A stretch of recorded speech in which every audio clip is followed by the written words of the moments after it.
Hi, and welcome to Verse Virtual Monthly Poetry Reading. This month, we're featuring George Bilgere and Gary Grossman, and we're so glad that you're here with our features and our open mic. Um, let's begin with Gary. I'm going to pull up his bio. Right. Gary Grossman is Professor Emeritus of Animal Ecology at University of Georgia and an author of 150 plus scientific articles that have been cited over 10,500 times. You can tell he's a numbers man. His poetry and essays appear in over 80 literary journals. Gary rarely enters contests, but his work has been nominated for the usual awards that I won't enumerate. No wins yet, though. So meh. His poetry books are Lyrical Years, published by Kelsey. What I Meant to Say Was, published by Inspired Press. Objects in the Mirror May Be Closer Than Appear, Arreo Seco Press. And graphic memoir, My Life in Fish, One Scientist's Journey, Inspired Press. They're all available from the author or Amazon. When not writing, he enjoys fishing, gardening, running, and playing the ukulele. Thank you, Robbie. And it certainly is an honor to be here. And of course, I can't proceed without going dials turning. George, you got to help me here. Unmute yourself. You're still muted. Okay. Yeah. Dial spinning. Numbers turning. I'm George Bilgere. Sound of poetry. Okay. All right. I couldn't resist that, I'm afraid. And George is my conspirator.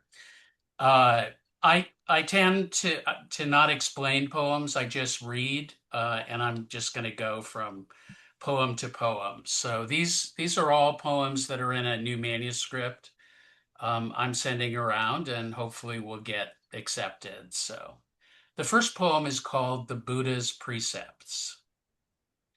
The couple seated in front of us refuse to sit down, even when the MC arrives on stage. And every time I lift a foot, the oak slat floor echoes Velcro, given its veneer of stale beer and danced on peanut shells. All those things the sutras tell me to leave behind. The linebackers standing in front, the overactive heating, exhaling floor stench, the cell phones angering the dark. And then the front man picks up his road-scarred 1959 Telecaster, the one he wrote the band's only hit with, and strums the first riff of that song, fingers jetting up the neck to high-octave A's and D's, notes so sharp I feel them only as newly oxygenated blood jitterbugging in each lobe of lung. Here I am, body and soul negating every precept of samsara, suffering, origins, causes, paths, nothing cleaving me from joyous notes. And who knew Gautama would return, shedding major thirds and fifths instead of light? This next poem is called Tuesday, Late Summer in the Blue Ridge. As if 546 shades of green existed all at once on each Appalachian hillside. As if the red oak said, I'll be Viridian and you be mint. And the shagbark hickory answered, no, I prefer dark moss. Let striped maple be mint. As if the loamy soil conspired with these trees, arriving at how to pleasure all five human senses on this 21st day of August. As if ferns and streams had matched loins, then birthed an incantation so complex it had neither odor nor form, existing only as a slight tickle across your brow. As if an aphid crawled purposefully through the blonde forest of your left forearm. as if each and every touch could be not an annoyance, but a blessing. And this next one is titled Barbershop, Bishop, Georgia. Bishop, Georgia is a tiny little town not far from where I live.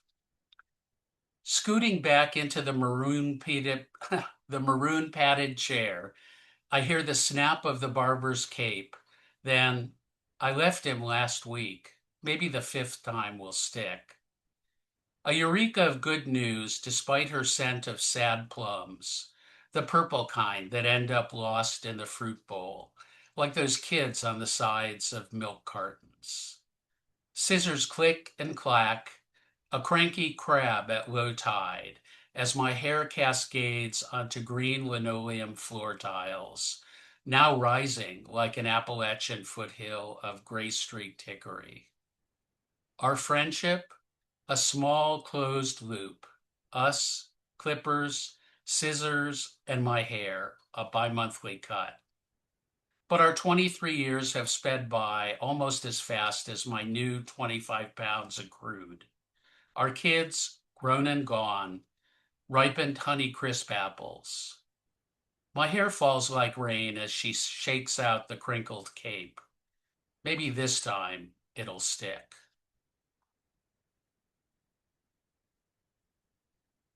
This is called Cutting. She was serving some dude at the takeout window as I strode up to the counter. Willowy limbs and torso, towny black low-risers, and spaghetti-strap cotton top.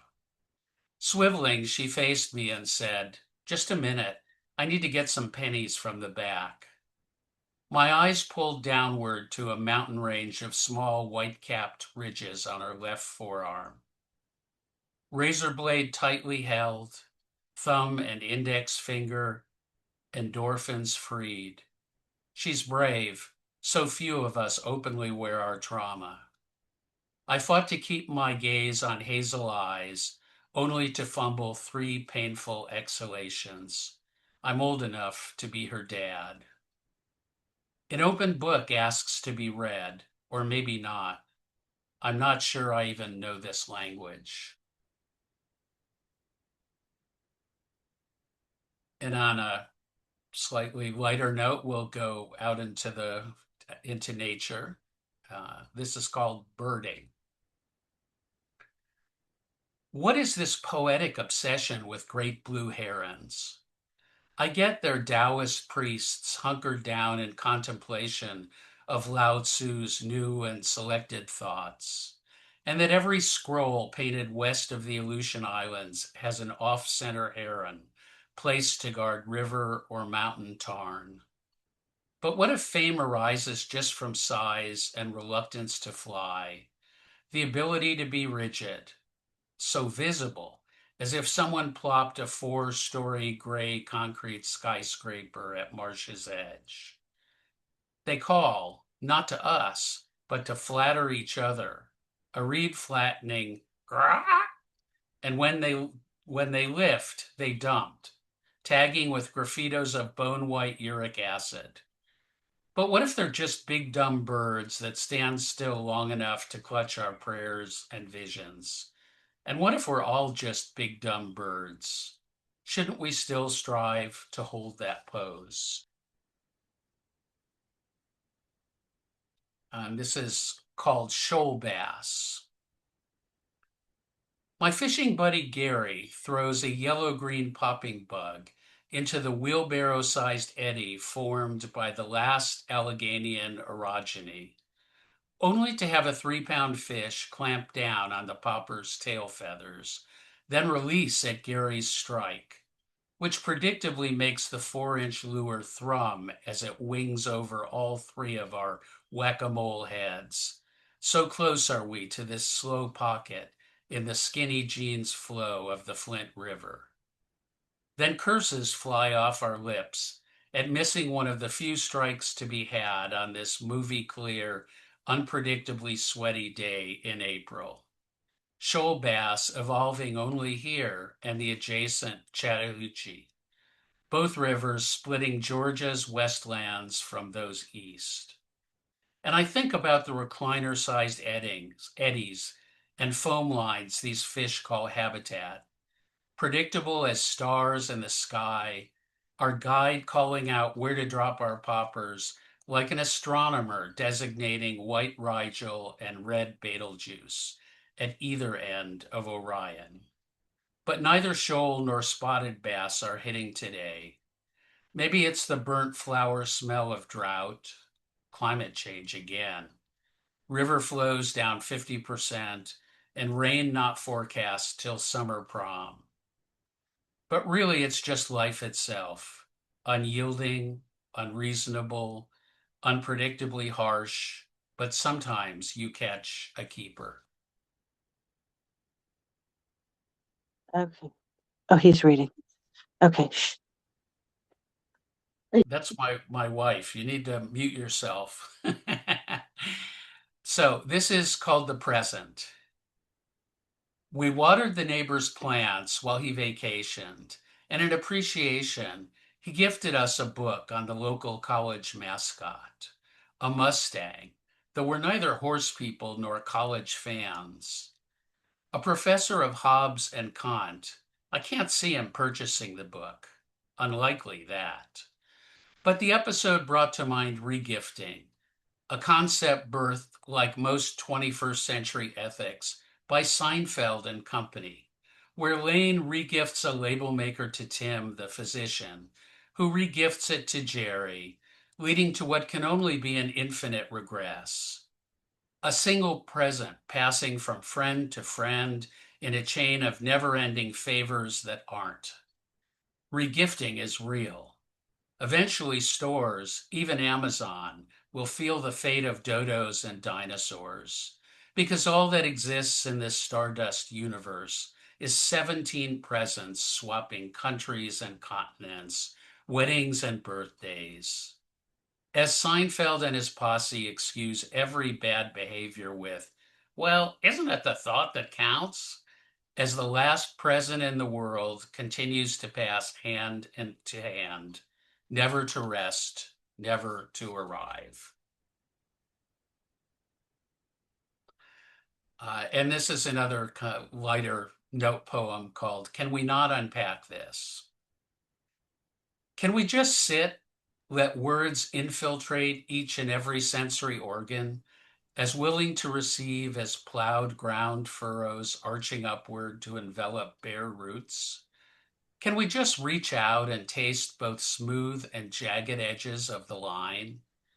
Can we just sit silently, eyelids drawn, those pocket doors to the heart, and feel the quiet thump-thump of words touching kettle drum ears?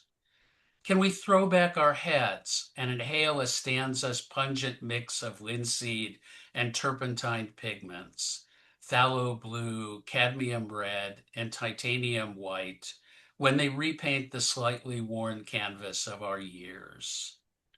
Laboratory dissections rarely yield emotion or comprehension.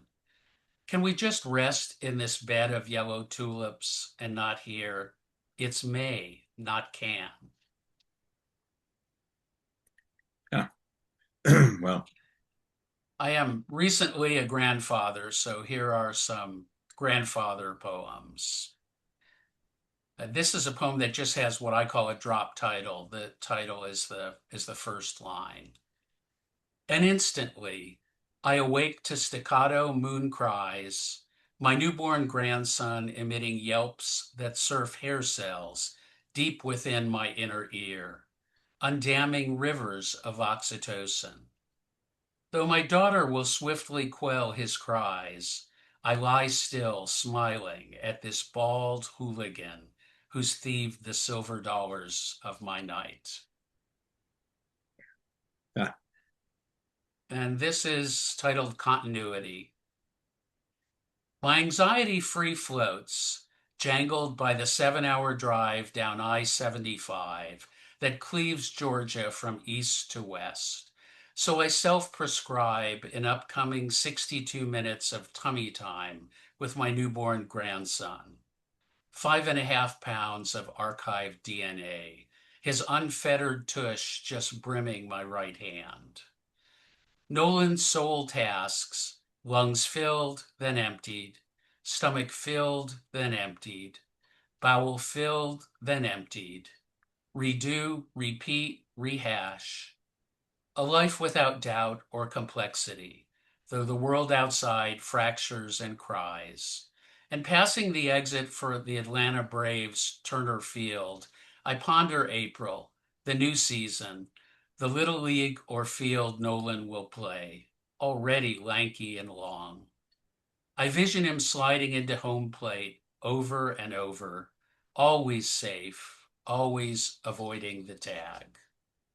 I know George is a baseball fan, so Yeah. that was Great a poem. little bit for him. So Nice. Yeah. Wow. Always say. this next one is called Properties of Sound. October 17th, 1982. The Mojave night winked twice, and my transistor radio, tuned to light rock, was suddenly interrupted by the shot glass chants of Wolfman Jack dropping the needle on the Kingsman's Louie Louie, a ghost show floating in space since the late 60s. Then it's the Ronettes' Be My Baby, all coming from the specter of XCRB, the border blaster station from Rosarita Beach, just over the Baja line. The zombie broadcast, what physics calls a long delayed echo, shows sounds last a lifetime or three, which is how I learned to stop yelling at my kids. And this is my last poem, Fatherhood. I must have changed 1,000 diapers, constipated black beans, blowouts like new lava, all 5 senses engaged, a river in flood stage. Vision, oh no. Touch, wash hands now. Hearing, rocks hitting water. Smell, don't inhale. Taste, thankfully, nothing. A know-it-all acquaintance once told me every odor molecule we inhale is incorporated in our body, which is true when we breathe through our mouths. The other day, my eldest concluded our discussion. I've taken so much shit from you. I replied, you have no idea. And that's it. And thanks for your attention and taking the time to come and listen to us. What a way to end. Talk about blowouts. Okay. Let me open my bios. And I put your, I believe I put a link to your website in there, Gary. Yeah, don't go to my website because something has happened, and if you try to go to it, you get all sorts of warning signs that there's malware, but Oh, it's yeah. not the Well, case. So, I think what I've chosen to link to was the Yitzhara page, okay. but it also has that link on it. So be forewarned. Okay. George Bilgere has published 9 collections of poetry, the most recent being Cheap Motels of My Youth, winner of the 2024 Rattle Chapbook Prize. He's familiar to NPR listeners from his appearances on Garrison Keillor's A Prairie Home Companion of blessed memory and Writer's Almanac. He has received grants and awards from the Pushcart Foundation, the National Endowment for the Arts, the Fulbright Foundation, the Witter Bynner Foundation. Bilgere has given readings at the Library of Congress, the Folger Shakespeare Library, and the 92nd Street Y in New York. He teaches at John Carroll University in Cleveland, Ohio, where he lives with his wife and 2 very fine young sons.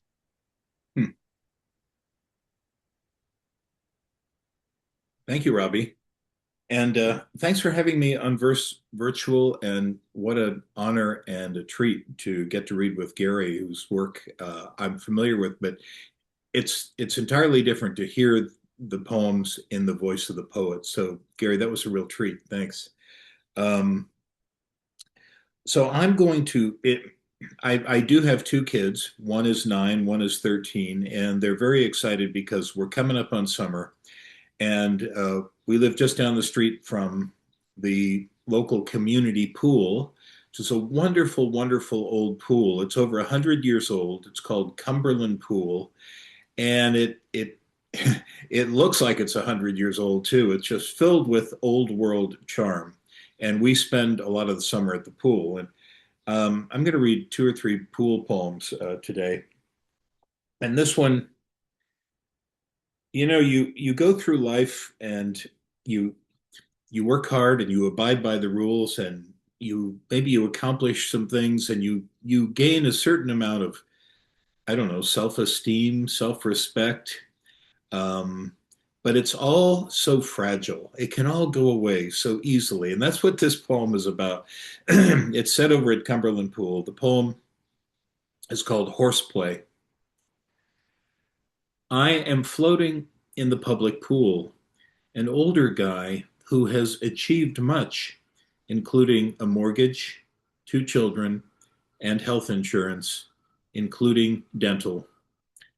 I have a Premier Rewards Gold Card from American Express, and my car is large.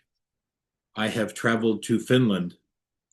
In addition, I once met Toni Morrison at a book signing and made some remarks she found extremely interesting. And last month, I was the subject of a local news story called Recyclers, Neighbors Who Care. In short, I am not someone you would take lightly. But when I begin to playfully splash my wife, the teenage lifeguard raises her megaphone and calls down from her throne, "No horseplay in the pool." And suddenly I am 12 again, a pale worm at the feet of a blonde and suntanned goddess. And I just wish my mom would come pick me up. Yeah, it can all go away that easily. Um, anyone, any man who has been fortunate enough to first to have kids and to observe the act of birth, you know that that's probably the most extraordinary thing that can happen in your life. It's right up there with the most amazing moments of your life when you see your child and wife at the same time in the world together. It's just astounding. There are almost no words for it. It's incredible, but it's not necessarily that amazing to the other people in the birthing room. And that's what this poem is about. It's called Push. I'm trying to look as if I'm suffering. I have this anguished expression on my face, but it's wasted since I'm wearing a surgical mask. And anyway, the focus here is really on my wife, and the doctor is right there between her legs, and he's shouting, "Push!" And my wife is doing this astounding thing. She's pushing yet another human being into the world, a world that so far seems to be pushing back. And the baby's heartbeat is down to 90. So the doc says, I think maybe one more try, then we do the cesarean. So things in the room really are a bit tense. It's definitely a moment that demands a lot of attention, and my wife is gathering whatever shreds of strength remain in the shaking, exhausted sleeve of flesh her body has become. The blood and sweat and fluids everywhere, and this is it. When I hear the attending nurse standing just behind me saying to this guy in scrubs standing next to her, I think he's the anesthesiologist's assistant, she says, "Well, just because Karen says she has a boyfriend doesn't necessarily mean she won't go out with you." And the guy says, his voice rising because my wife really is screaming quite loudly at this point. The guy says, yeah, yeah, okay, I guess I should give it a try. I mean, what's the worst that can happen other than getting shot down and looking like a total fool? And the nurse says, as the doctor is shouting, push! Yeah, she says, but hasn't it been like a long dry spell for you? Aren't you getting a little desperate here?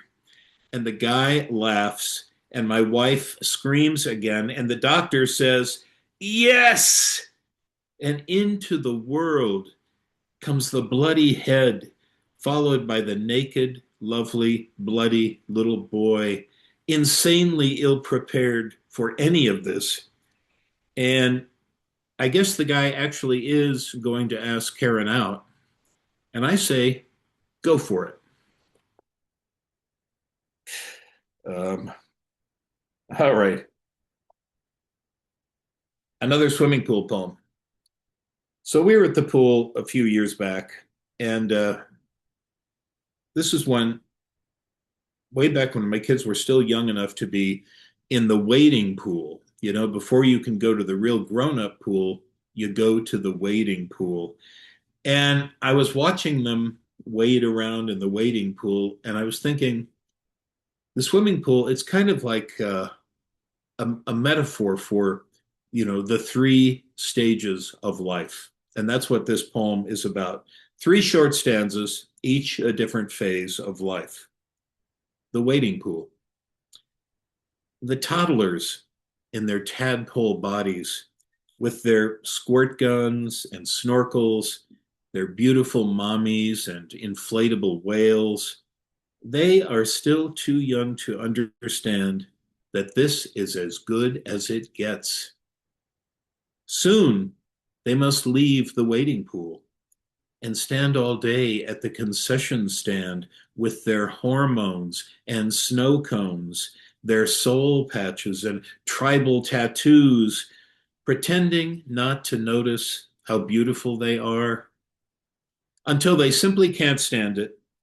And before you know it, they're lined up on lawn chairs, dozing in the noonday sun with stretch marks and beer bellies, their Wall Street journals, and SPF 50. A few years ago, I gave a reading in Los Angeles and stayed at a hotel not far from the Staples Center. And it was really exciting. The Lakers were playing that night. And when they found out I was reading in LA, the whole audience came to my reading. Nobody went to the Lakers game. It was like 30,000 people. It was really a thrill for me. No, that didn't happen. But um, I after the reading, I went to the hotel bar, as I often do, and I had this remarkable. I was part of a remarkable conversation. Someone was asking me before the reading began today, why do I like going to Berlin in the summer so much? And there are a whole lot of reasons, but one of them is there are no guns in Berlin. And when I say no guns, I mean there is not one gun in that city. If you get a gun, if you have a gun, the penalties are so severe that nobody has a gun. Nobody ever gets shot in Berlin. Your bicycle may be stolen, but you will not be shot. And there's something very reassuring about that. And after the reading and after this conversation, I went up to my room. It was on like the 20th floor. And I stood at the balcony and I could hear from all over the city gunshots. This was midnight. Bang, bang, bang. So I wrote a poem about that. And at the end of the poem, I allude to a poem by Walt Whitman called I Hear America Singing. In Whitman's poem, he's talking about the different voices and vocabularies of people of all the different jobs and trades, you know, farmers and blacksmiths and welders and so forth. He says, America, the varied carols I hear. Midnight in LA. And at the hotel bar in the City of Angels, we're talking guns. We're talking 38s and Desert Eagle 50s. We're singing of the 44 single action and, of course, the very popular Glock 9mm. It's a kind of muscle bound, gin fueled chest pounding. And when the guy next to me says, I definitely do not leave the house without packing my 357, it feels so good just hearing it. His eyes glow with such sincere belief in the power of gunpowder and lead to construct an argument, an article of faith, that another guy, two stools down, says, yeah, you want stopping power. You can't do better than your 357. And somehow every man at the bar feels a little hairier, a little badder, and the room swells with macho. As for me, I've never even fired a pistol, and I feel like a virgin in the high school locker room. But I love this language, this pure, high octane manliness. I love how the air fills up with badass when somebody else says, my wife carries a little 22 Colt in her purse. And we all shrug and smile, the square jawed, what are you going to do smile of large caliber men whose women carry guns named after baby horses. And then somebody else says, I keep a loaded 45 under the front seat. And he is so fluent in the dialect of early 21st century American paranoia. He nails it so beautifully. Like another kind of person might say, we prefer the Rhone Valley Cabernet, that we all want to reach down and scratch our 45 caliber balls. We want to sit here all night nursing our sweet ballistic fantasies, dreaming of actually shooting someone we're thoughtful enough not to call black or brown or illegal. And when I go up to my room, a little drunk, and stand out on the balcony, the moon looks queasy under her veil of smog, floating above the chemical bath of the same sea that stopped the wagon trains in their tracks and turned the dream, whatever it was, back in on itself. Listen, you can actually hear it breaking.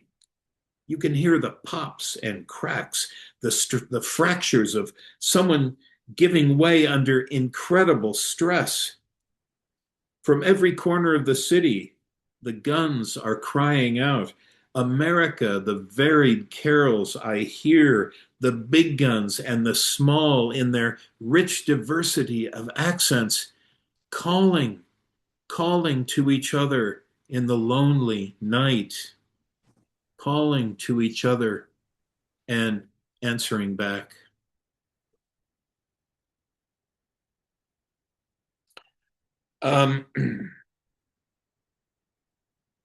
Another swimming pool poem. This is for my son, Michael. And this event happened at Cumberland Pool a few years back. The poem is called The Scar. My son slipped on the ladder by the swimming pool and smacked his head, blood pouring down his small shoulders, the doctor stitching him whole.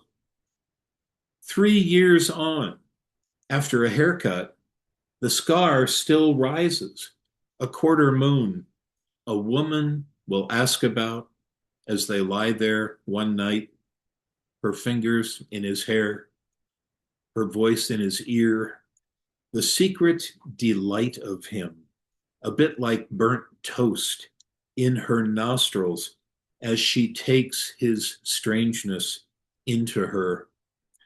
What she won't know is how the frail, delicate skull I held that day in my hands resounded on the hot concrete. It echoed all summer, less like an egg cracking in a bowl, or a world breaking than the wild beating of love against my heart. Dear girl who will one day win him, that part of the boy is mine.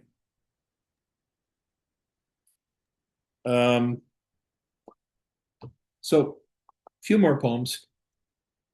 One of the wonderful things about having kids is observing ways in which their way of telling time, their way of navigating time is so different from ours.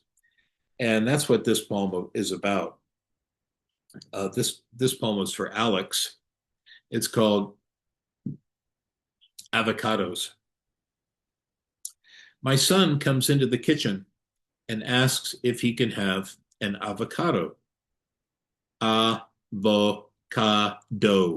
he says, loving the weight of each green syllable on his tongue. Avocados represent an immense step for him, an evolutionary leap far beyond the narrow confines of cornflakes wherein he has dwelt for so long. The breast, the cornflake, the avocado. Such has been his journey thus far. Well, you'll have to wait till they're ripe, I tell him. You want some cornflakes instead? No thanks, he says, and wanders back into the world of being 5, while I'm doing the dishes at this point. I start thinking about ripening and how glad I am that it takes time. And his own ripening will be years in the making.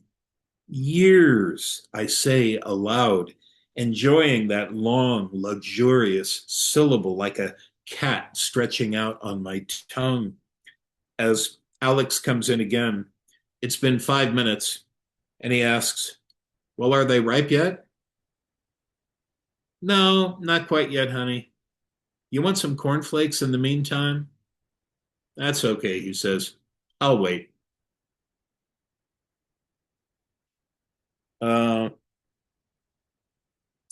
Here's a poem for my parents.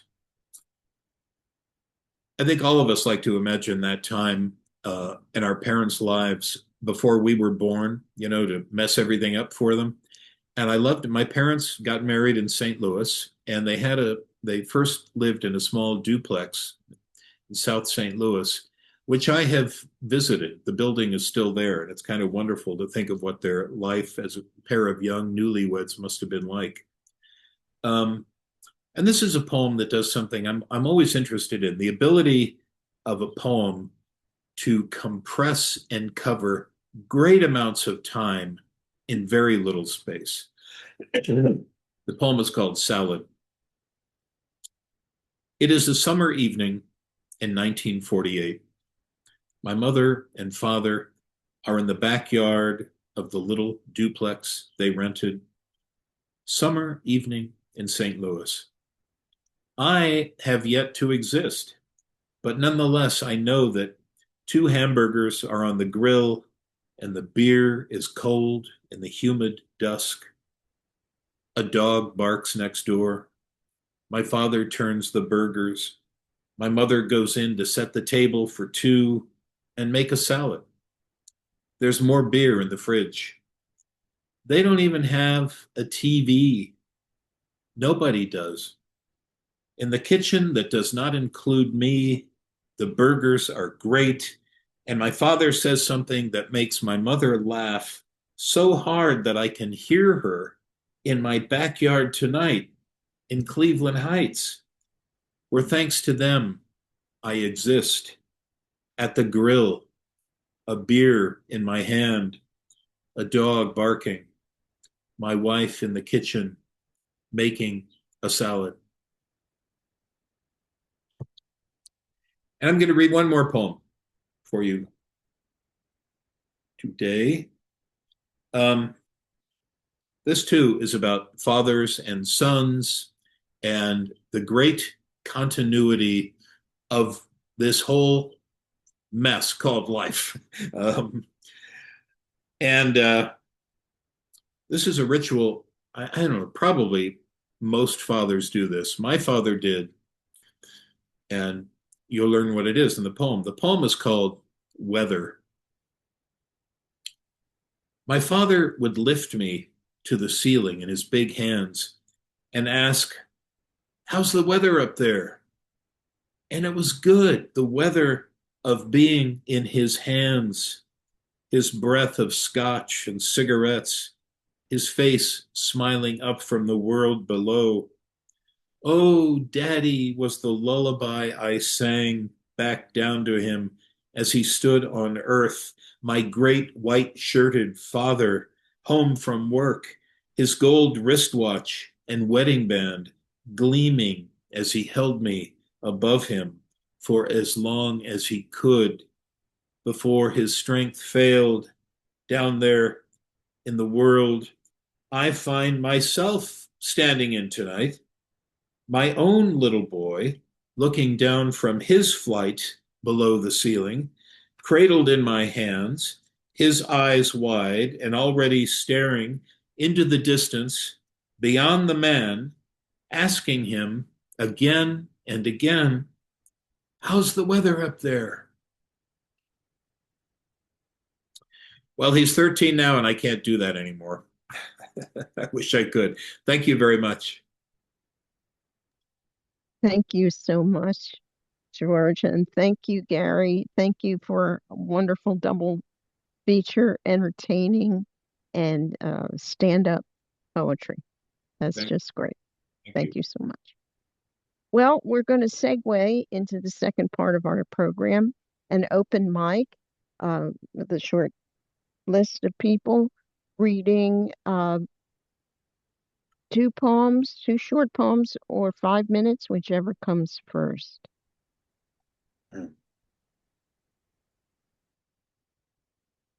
Okay, let's start with Rose, who always comes first because she's always early. You are muted, Rose.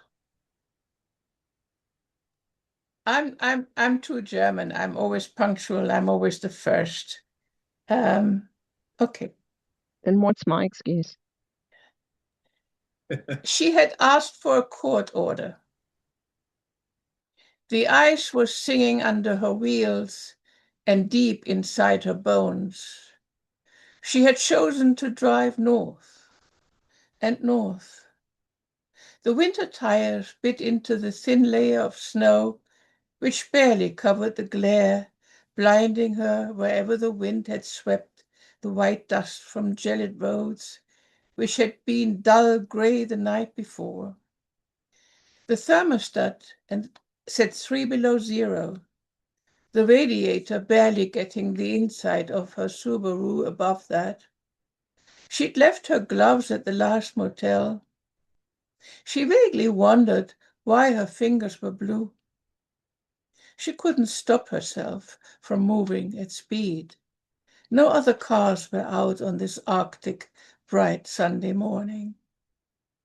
A murder of black rose into that white on white as she passed, startling her. She stepped on the brakes, leaning back, stiffening her arms. Low branches unloaded their winter weight. She could hear scratches on metal. It occurred to her that he'd be furious again and that she wasn't ready for another beating. When the car sunk slowly into the lake, the world became dark, and she thought with a smile that she may have forgotten to turn off the stove.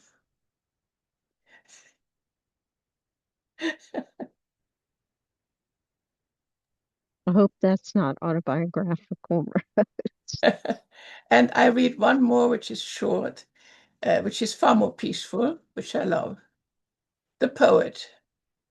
She'd seen the young cowherd. Someone had called him poet. Said he recited long words and sentences to the ruminants on the high meadows. It was like chanting, they said, incantations perhaps.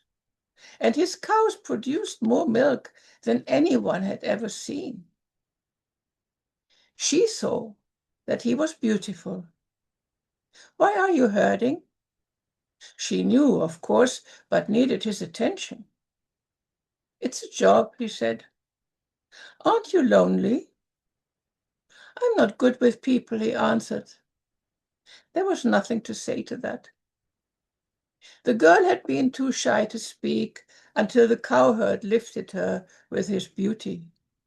And he had been content until she vexed him with her question. Thank you. Thank you, Rose.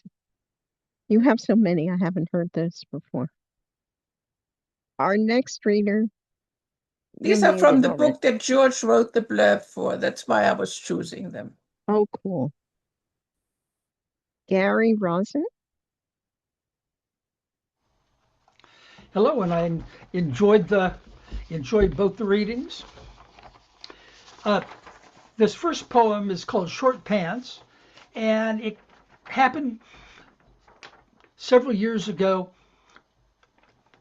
when I was a younger man, and I misdialed and got this, guy who was telling me his life story about how he was a boxer in the 30s and all of this. And so, short pants. Short pants are gone. The boys that wore them are almost all gone. They grew into long pants, stuffed them into boots, marched off to war. Bullets and bomb took thousands by the hundreds, silenced all their stories. Their survivors told their children all about short pants, but not enough about war. Their children grew up scattered. Their grandchildren got different stories. Now old men, they fight to hold memories instead of ground. Now they sit alone, wait to tell their stories, wait for a visit, wait for a call, even a wrong number, ready to tell a stranger how it all started with short pants.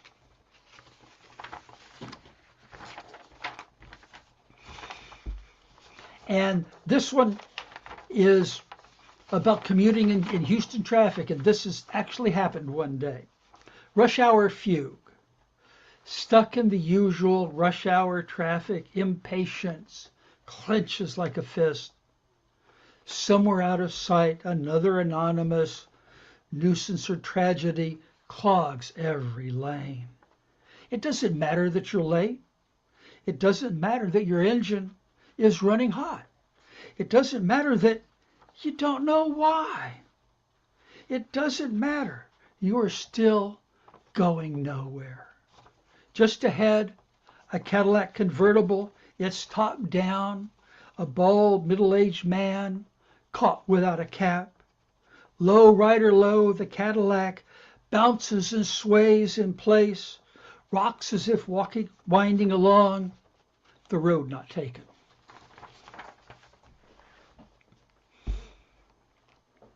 Thank you, Gary.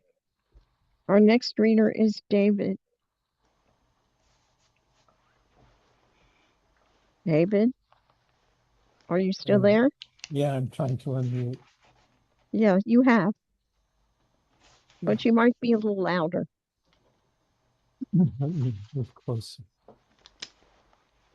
I enjoyed the reading very much, and I wanted to take the opportunity to tell Mr. Bilgere that he sometimes reads a poem on his podcast by a friend of mine, Valentina, from Mill Valley, California. Oh, and he invariably mispronounces the name.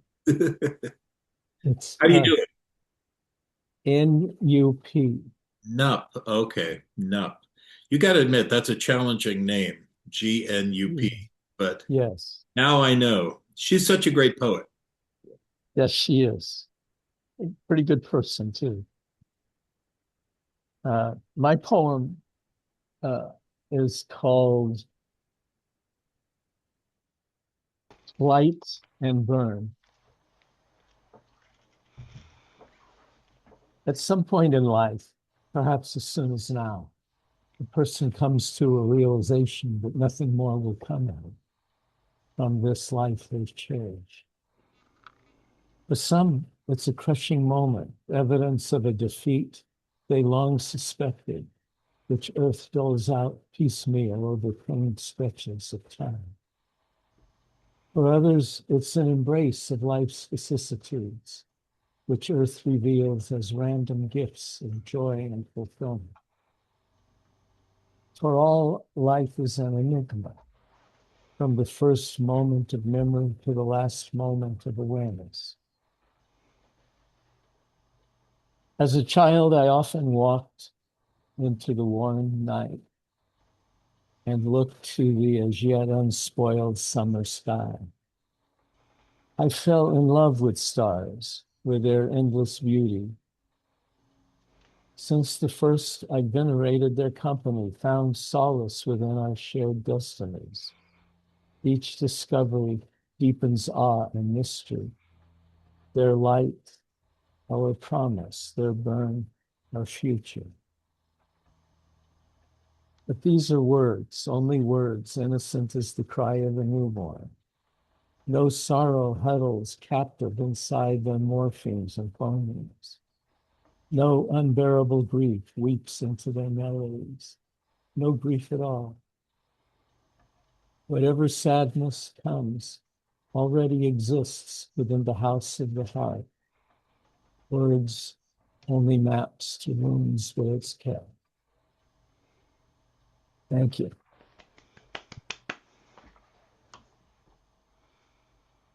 Okay, our next reader, thank you, David. Our next reader is Hedy. Hey, thank you, Robbie. And it was really such a treat tonight to read these, to listen to these wonderful poems. Thank you so much to Gary and George and the other poets who just read before me. I will read an ekphrastic poem and then a non-ekphrastic poem. So I will start by sharing, if I may.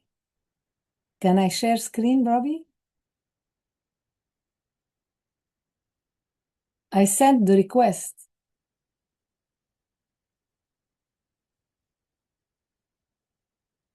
Okay. So this is the painting that inspired my first poem. It is, I couldn't get it larger. It is by Remedios Varo. It's titled Dead Leaves. I'll leave the poem up while I read, if I find the poems. Okay. So this painting has inspired a poem that's from my latest ekphrastic collection, or Did You Ever See the Other Side? And the title is also a question, or how could he ever win the heart of any woman? She shuffled seasons at will, carpeted her floors with grass and wild flowers, picked the first man who showed her a spark of kindness, and carved his heart in her own image.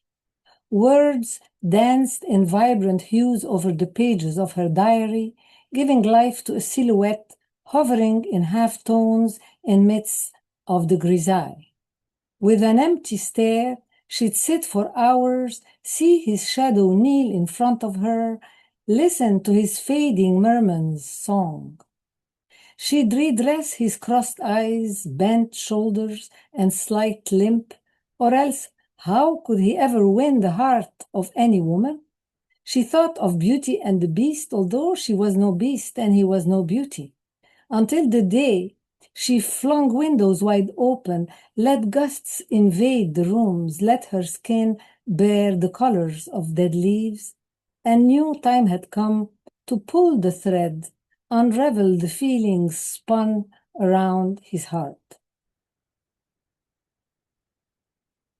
And the next poem is called Bricolage. It's from my first poetry collection, Tea in Heliopolis, but Since it is spring now and I'm still unable to plant because it's still very cold, I chose to read that poem. It's very short. It's called Bricolage.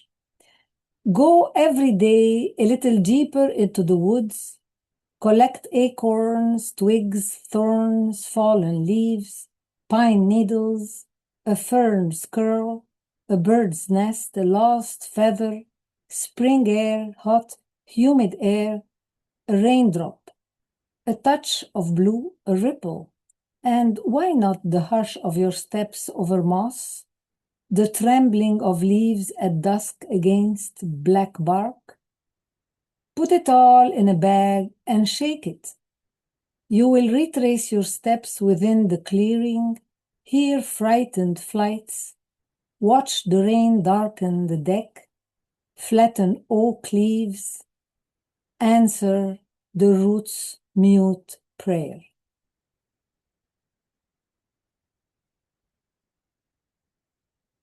Thank you.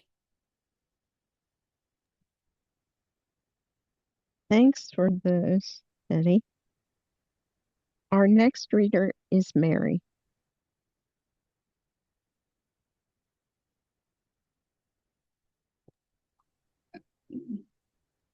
Couldn't find the unmute button. This is something pretty new. Please stop. You don't need to remind me we all return to dust. After all, we already live in it, knee-deep, never-ending, a constant sifting down through the air to cover and coat all the surfaces of our days, marking us as lazy, unreformed, undeserving, unless we engage in constant battle to keep it just at bay. All that daily spit and polish, rag and brush wielding housewifery only earns a day pass. The dust already collecting behind you as you wipe it away, tainting your reputation, making you sneeze, your eyes water till you can't help but cough. All the while, you've already lost your body. That animated, treasonous masterpiece of dust follows its own nature, time nudging delicate organs into incoherence, tongue and throat coated thick with the silt of years, stumble through words that slip and sift, their sounds reshaped, misshapen, sliding away from sense. The engines of your cells stutter to rust, grinding down into sawdust, clogging all their gears and circuits until the lights go dim and the doors close, barred and sealed with all the dust we could neither eradicate nor escape, the unadulterated essence of ourselves. Thank you.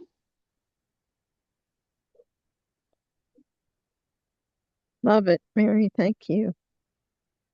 Our next reader is Judy. Hi, it's really good to be here. Gary and George, I have to thank you from the bottom of my heart. Those were fabulous readings. I just loved both of you. It was wonderful. And all the other readings as well. As some of you know, my husband and I moved in January from our long home in California to Maryland, to a senior living community, which is called Riderwood. It's in Silver Spring. I've begun reacting to the change, but don't have a whole lot of time to do so. Senior living, and it's in quotes. Sometimes it seems like a Dantean limbo of The Walking Dead. The bench at 90 degrees, the shaking whose forks trip on the way to their lips, the halt who shuffle tortoise pace, and those whose maladies escape naming.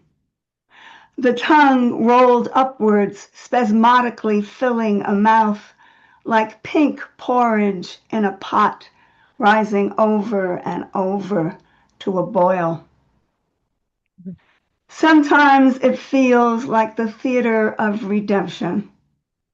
Here, in the crepuscular hour, where skin gathers on the face and crepey folds, hair withers like leaves, revealing bareness underneath, I rush to carry a new friend's laden plate from the buffet while she rollators back to her table. I offer her my water when my waiter's late. Here, hello, follows hi. Everyone greets unknown others in the halls, like bonded passengers in the same relentless boat, traversing the pitch dark river. And a little less dark, but still dark. This is the second poem that appeared in One Art this week. Moment registered. On a stark, strange to us, persistently clouded day, in our new, still alien senior home we don't yet call home, my husband with his sieve memory and I, bundled in the winter clothes once kept at the back of our closets, back home in California, hold gloved hands for a short walk. Just ahead of us on the path, a chubby gray squirrel, velvet white of chest, sprints down a brown grassy hill and leaps into a bare tree, balancing on a jiggling twig-thin branch. We both watch, but only I file. Then the round bundle bounds up into the air again, springing from one bouncing spindly limb to another, as if for the sheer green glee of it, like a kid on a trampoline. And my husband claps his hands. Joy for the present-minded, even among the beasts, if not in my heart just yet. Yeah, beautiful. Thank you, Judy. Ew. Our next reader is Dick, who is next month's reader, one of them. Yeah, I'm reading with Erica Reed, and we're doing a collaborative reading. So we'll be working together to build a responsive program. And Erica's a wonderful poet. I feel so lucky to get to read with her. So as is my habit, it's to read my two latest poems just because I can't help myself. This one from yesterday. Dear friend, I once talked with about everything. Like that time we wondered why no one told the quarter moon where to nest in our mulberry tree, or when we bet on who instructed the warbler where to rest on its way north, when we decided the blue sky could not help being blue. But you and I can no longer talk about the war, about what color the sky is over displacement camps, or of the lice and rats and refugees living under blue tarps on Gaza Beach. Some say the God of our ancestors foretells everything. So I ask, does he know on which arm the weasel will bite 4-year-old Mycene? Does he know where each bone lies under the remains of all the homes rubbled in this war? Or why all those lice prefer children's skin? You, my friend, tell me I must not call all this. The war waged in a tiny box, homes picked up and crushed like trash in a truck, everything inside shaken, and an old man's hunger traded on the black market for some nation state's pride.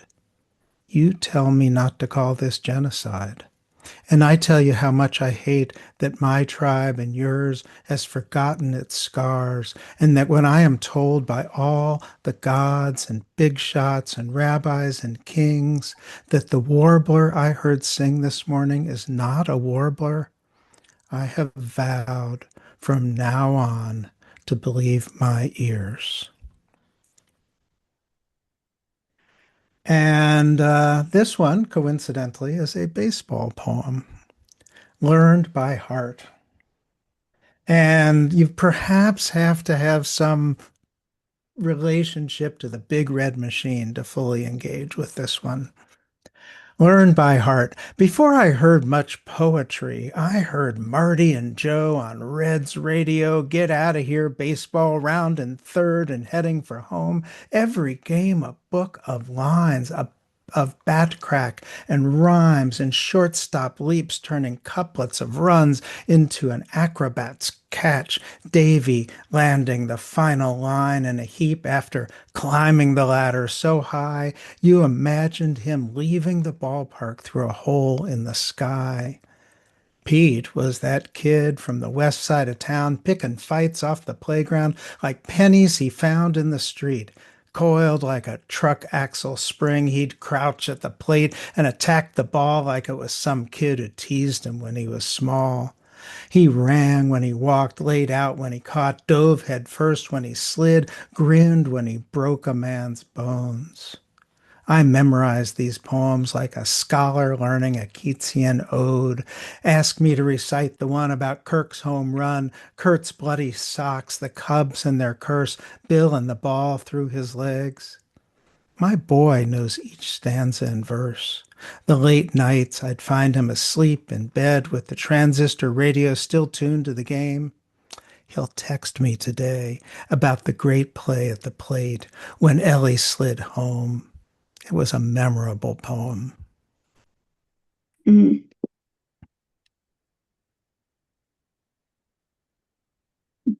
Thank you, Dick. Our next reader is Betsy.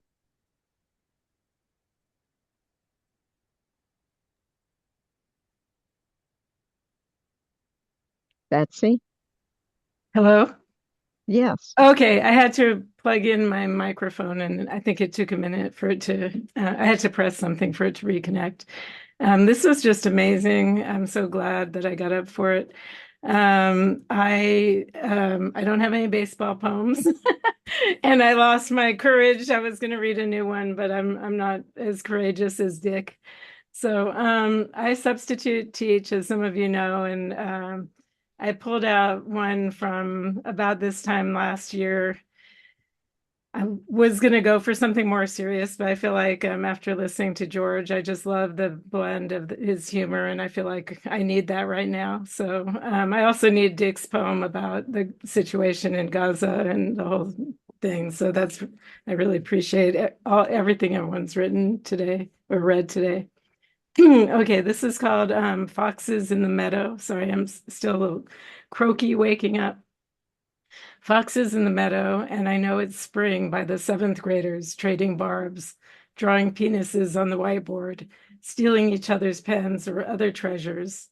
Testing the limits of their reach, they encroach on each other's spaces, laugh outrageously at anything embarrassing. Their lengthening limbs and hormones always testing the limits of their teacher's patience, balancing their childhood on their bravado, tilting against expectations, just enough, not too much. Their chairs lean back, only two legs holding them to the ground. Sometimes they tip, brush it off, feign tough. They pounce at shadows, play in this meadow, dancing in the in-between.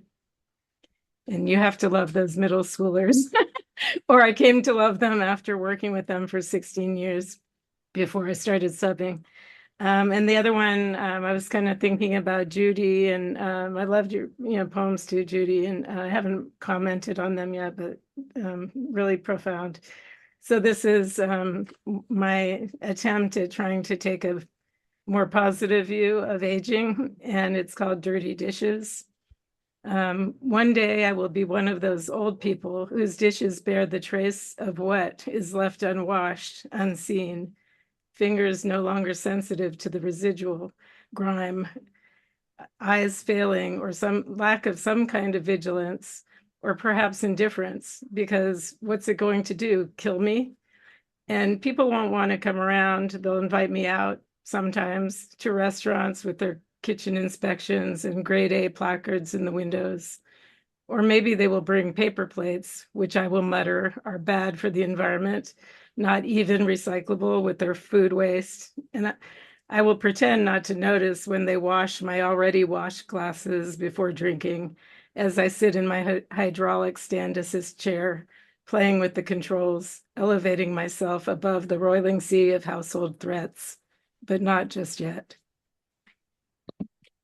Thank you.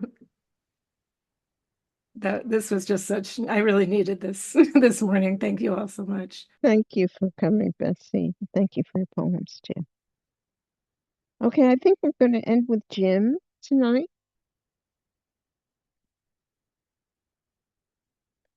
Except I have one comment. Here we go. Trying to unmute and the buttons weren't working. I'm going to read something hopeful this time. It's called Tsunami, and I will follow it with Chicago Symphony. There are seismic times when life groans, shakes, and a vast cold emptiness washes over me. Cosmic tsunami, scouring, grinding, drowning every happy thought, revealing the gray naked concrete of my foundation. The wave recedes in minutes or days or what feels like an eternity, and I despair of being whole again, hopeless and helpless. But old friends who understand the shocks and aftershocks come like foreign aid before I think to call, pushing aside the debris that dams my resolve, restoring protective walls and sheltering ceilings, rebuilding confidence, giving me unselfishly complete disaster relief. And then some fun. I hope you enjoy this, George. I went and swapped out this poem because I think you'll enjoy it. It's called Chicago Symphony. Great. The way he talked, I was sure we were going to the Symphony Center where all the great music happens. From the time he picked me up, it was nonstop chatter about majors, minors, sevenths, and ninths, first string, second string, beautifully orchestrated plays, pitches, slides, rests, tags, short stops, runs, practice paying off in winning scores. He went on about hits, first, second, and third, the standard chord inversions, the whole thing coming home. And I was really excited for an evening of music, but there was a catch. And I finally caught on as we pulled into the parking lot of Wrigley Field.